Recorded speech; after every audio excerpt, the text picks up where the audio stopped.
56. Regulations.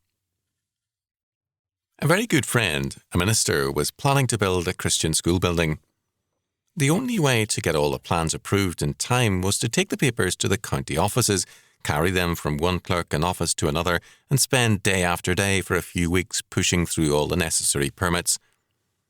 By that time, he had spent so much time in the county offices that some officials began to assume that he worked there.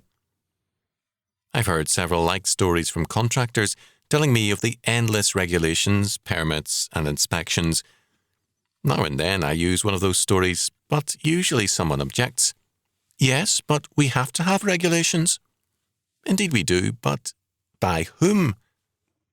Moreover, since our various levels of civil government represent the most incompetent and inefficient operations in the modern world, why should they do the regulating?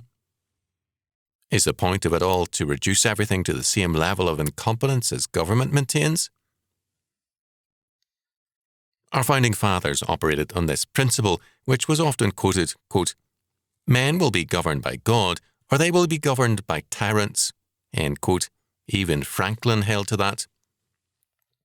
Now, no man is perfectly governed by God this side of heaven, but the more men are governed by God, the less they will be governed by other men. Those objectors are right. Quote, "We have to have regulations.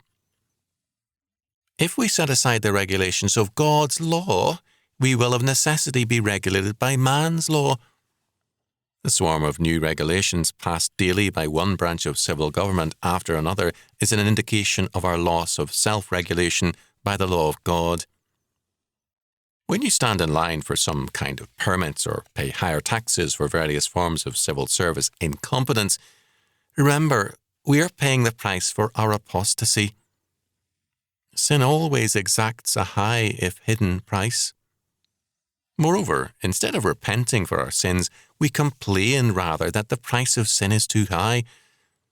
We dislike the taxes and regulations and complain about them instead of seeing how seriously wayward we are in departing from the Lord. It is still true that men will either be governed by God or they will be governed by tyrants. In spite of their complaining, it's clear that most people prefer tyrants. Where do you stand?